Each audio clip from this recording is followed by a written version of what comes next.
So would you join me in welcoming Bill Russell as he comes for the next presentation?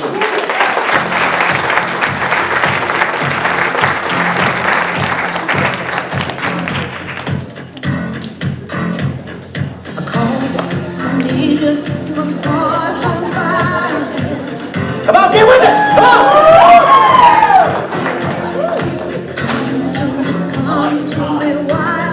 Good morning, Lake Norman! 3 years ago, Dave Ferguson asked if he could join me for a cup of coffee over at Summit. And we sat down. I've known Dave for probably 15 years. And he said, I have this idea for a leadership conference. And I want you to be involved because the target market is your Chamber of Commerce members, your CEOs, your business owners, your managers, your young professionals, your retirees in the community. And we talked about it, what we wanted it to be, but we didn't quite get it. With all the things going on in the Chamber of Commerce, I hadn't calendared it yet. And about November of this past year, Titus Bartolotta walked into my office. And he said, I had this idea for something that's never been done at the lake before, a leadership conference. And I said, okay. I had somebody else talk about that too. And so we brought them together, and we went to Hickory Tavern. And imagine sitting at the table. And I've been a Chamber of Commerce exec here since 1996, but imagine being at the table with 2 John Maxwell trainers. Wow. I was in awe. And I listened to them talk and the vision that they had and what they would bring to this conference. And I said, well, I want to speak if I can. And they said, sure, we want you to. I said, well, you have to understand, every time I get before a group, whether it's HOAs or Kiwanis or Rotary, it's always I-77. I don't want to talk about tolls. They said, what do you want to talk about? I said, I want to talk about community service. And they said, well, it's a leadership conference. I said, yeah, but I don't think you can separate community service from leadership. I see those things as intertwined. Because you see, I don't think you can be a good business leader without being involved in your community. I mean, you look at the McIntosh Law Firm and Bob McIntosh, our presenting sponsor. Not just Bob. All of the attorneys in the firm are involved in so many capacities. Bob, chairman of Rural Hill and a past chair of the chamber. Jesse is chair of Ada Jenkins. You got Erica involved in my chamber board. Amy, I think she chaired Rotary just a few years ago. Tim is on the Habitat board. Involved in the community. I'm a lucky guy. I've always had mentors in my life. And I think everybody needs it. I'm a big believer in business coaches. And I'm not saying that because of Dave and Titus. You have to have somebody that is going to pull you or push you or motivate you or inspire you. You have to have those people in your life. And I've had them every step of the way. Ray Parlier, who was one of my mentors, he was the athletic director at Furman University, once said in front of a group, if you ever see a turtle sitting on a fence post, you know he had help getting there. Now think about that. Every time I go down to our farm and my dad has me repair fences because the cows and the horses are always getting out, we're always repairing fences. Every time I look at a fence, I see that turtle sitting on a fence post. But you see, I'm that turtle. I am. Every step of the way throughout my career, I've had these people helping me, pushing me, pulling me. Every step of the way. I'm into team sports. I'm a terrible golfer. Golfers go out there, they're playing against themselves. I'm a team sport guy. I like to surround myself with people that we all can carry the ball. And I'm a football fan. I love college football. And the reason why is because you have to have the quarterback. You have to have the receiver. You have to have the guy that can kick field goals. South Carolina doesn't have a field goal kicker. But you have to have that. But you also have to have the offense and defensive line. Everybody plays a part. And that's so important. I've been involved in community service all my life, from the time I was that tall, because I had parents that believed in community service. My father's here. William, stand up. This is my dad. I call my dad, my father, Dad, Daddy, William, Wild Bill, whatever the occasion lends itself to. He knows who I'm talking to. I'm also a junior, so sometimes I refer to him as SR. But literally, my father, he was president of the Kiwanis, he was president of the JCs, he was chairman of the United Way, chairman of Red Cross, Little League Baseball, treasurer of the church, an elder. He coached the women's softball team, the kids' basketball teams. He was involved in just about everything you could be involved with in the city of Rock Hill. And my mother did the same, just like what Titus was talking about, the total package. Because Mom was actually involved in the PTA and March of Dimes and JC Women. And from the time I was that tall, they were taking me out working on projects, JC projects. For you, those of you who don't know, JC's is a leadership training organization for young people 21 to 39. We get the leadership skills enhanced through running community projects. And just a few years ago, the Chamber of Commerce, we created a young professionals here in our community modeled on the JCs. And they're doing exactly that. Recently, our young professionals went out there. We had a goal for the U Tarns House and Store of trying to raise $5,000 for repairs. And they went out there and they had an auction. And they went around and they collected things to auction off. And there was a chairman. And they worked within a budget. And they delegated manpower. And then they held the auction. And they promoted the auction. And they raised $1,053, which again was a lot of money to our fundraiser. But they were gaining leadership experience through that community service project. But again, from that tall, I was going out and running these types of projects. And I remember I was probably 8 or 9 years old, and my mother, they were running some kind of JC Women project for March of Dimes. And I was going door to door selling these little March of Dimes crutches for a nickel or a dime or a quarter, whatever I could get. And she would put me in the car and we'd go to neighborhood after neighborhood. And I'd walk up and I would sell these little crutches for whatever I could get, and they would drop money in my bag like trick or treat. And at the end of the neighborhood, I turned that bag in and we go to another neighborhood, collect more money. And at the end of the day, I got to keep the little leftover crutches for the March of Dimes. I used them with my army men. So I was really a happy little kid. But I was involved in projects like that. Daddy was in insurance, but his firm also sold real estate. So we had one of the largest yards in the neighborhood, particularly a backyard. And all the kids, they would come to my house to play football after school. And this was one particularly cold South Carolina afternoon. Our fingers were about to freeze. So we went inside, and there was this kid, 12-year-old, Clark Caldwell was his name. He looked up at this wall, and my parents had the Love Me wall. If you've ever been to my office, you've seen my Love Me wall. All these plaques and pictures. Well, there's all these plaques that they received from all these organizations they were involved in. Clark Caldwell looked up at that wall and he said, "Wow, your parents must be really important." I said, "They are." They didn't make a lot of money, but to the city of Rock Hill and that community, they were very important. And they taught me the importance of community service. I knew when I got out of college, I wanted to join the JCs, and I wanted to be president of my daddy's JC chapter. That was my goal.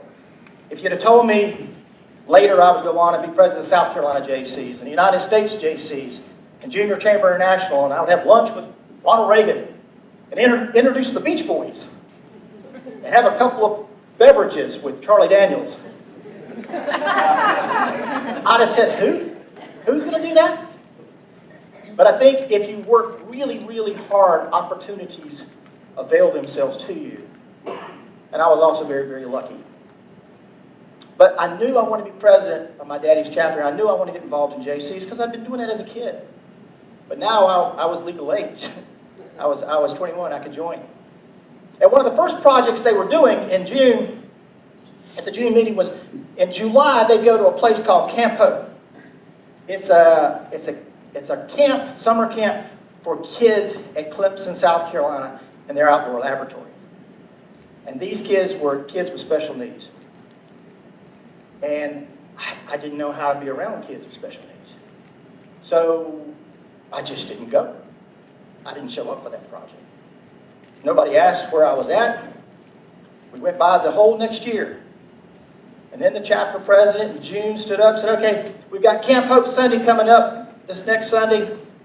Who all's going? Well, I was involved in everything in that chapter. And the chapter president looked at me and said, well, Bill, you're going, aren't you? I said, yeah, I'm going. But Sunday rolled around. I put on my church clothes and went to church.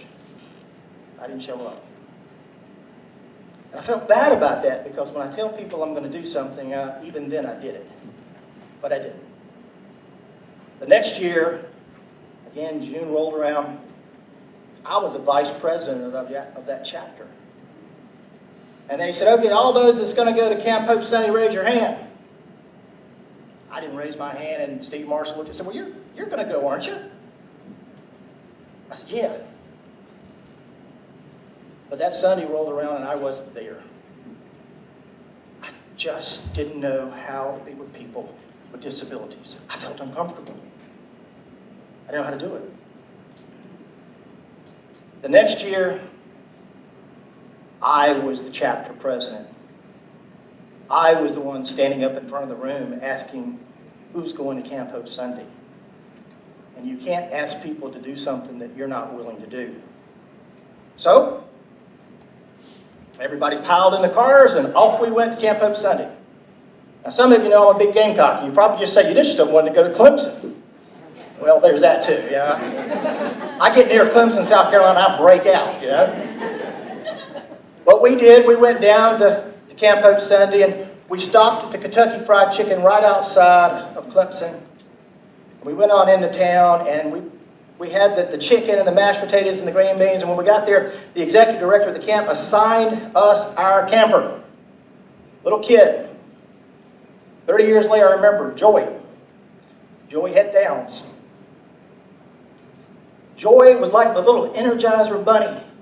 He was just everywhere, and he never stopped talking. And we sat down and we did grace and we had our meal, and I was talking to somebody, I looked over, Joey was sitting beside me and he was picking green beans off of my plate. I'm not used to people eating off my plate. But he just thought that was the funniest thing in the world.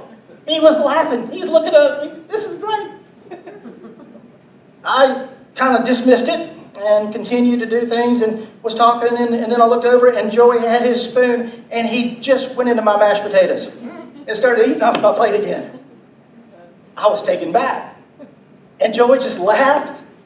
He just thought that he was the funniest guy in the world. Well, after the meal, they all go up and they do either a skit or something, and they were singing that day. It was probably 24 kids. And they got up there and they started singing their songs that they had learned. And my camper, Joey, was the loudest one in the bunch. And he was looking dead at me. Never lost eye contact.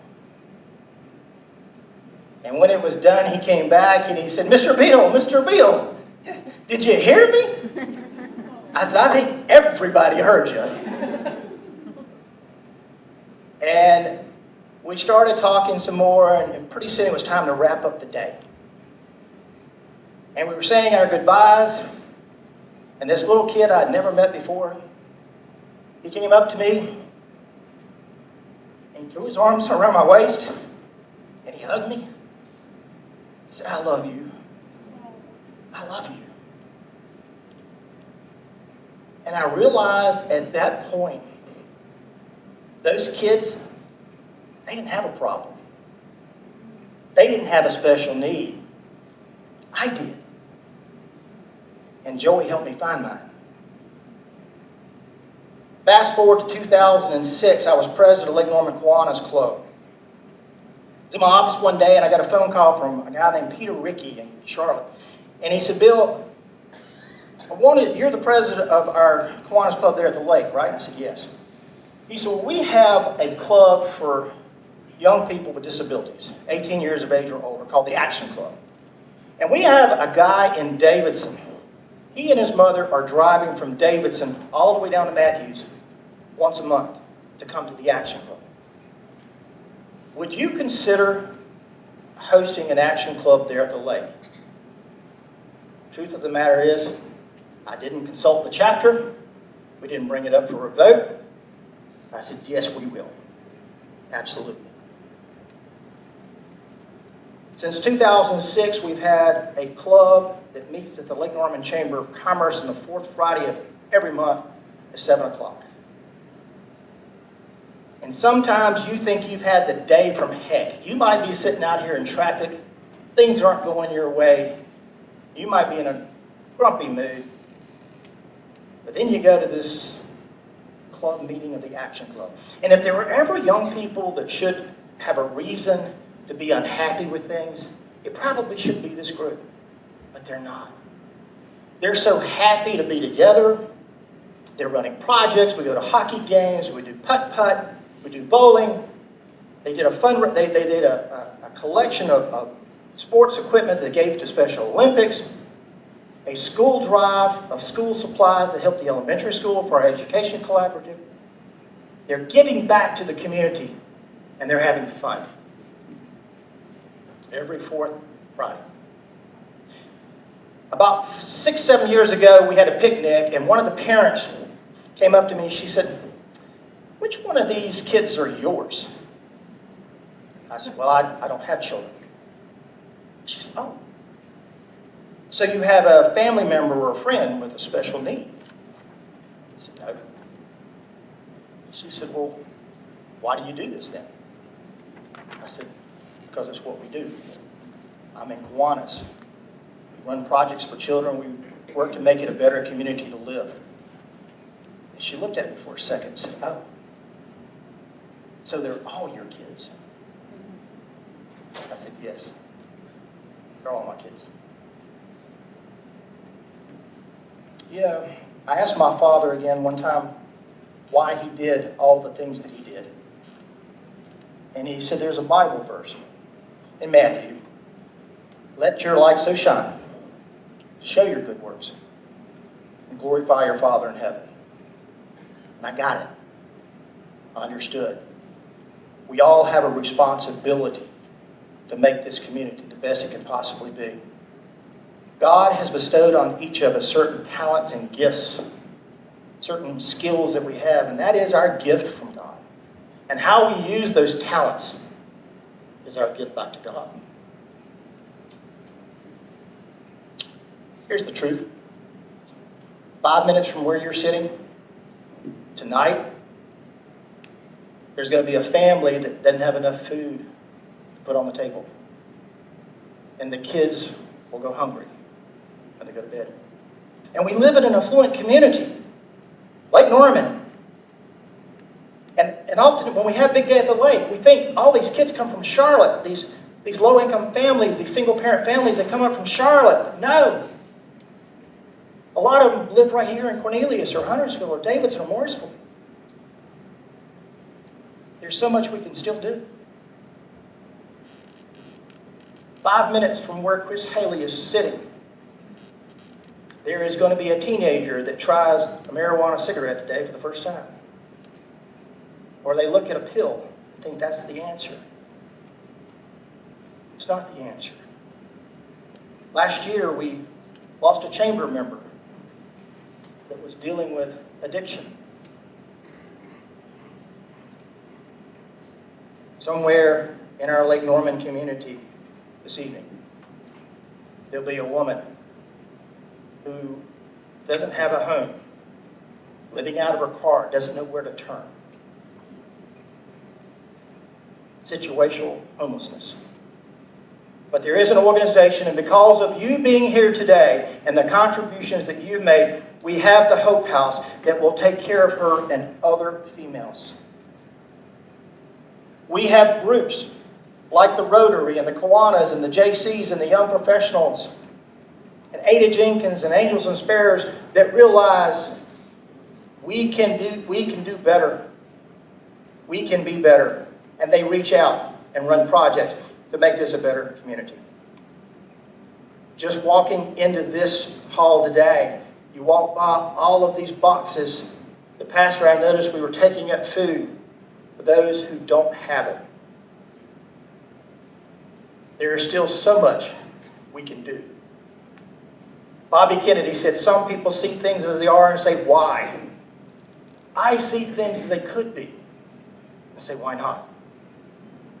And as long as we have organizations like our church volunteers and Ada Jenkins and all these other civic organizations, we can see the world as it could be and say, why not? One of our founding fathers, Thomas Paine, said, we have it in our power to change the world. 250 years ago. We have it in our power to change the world. I tell you, we have it, us in this room, the power to change the face of this region. One community, one person, and one heart at a time. Thank you and God bless.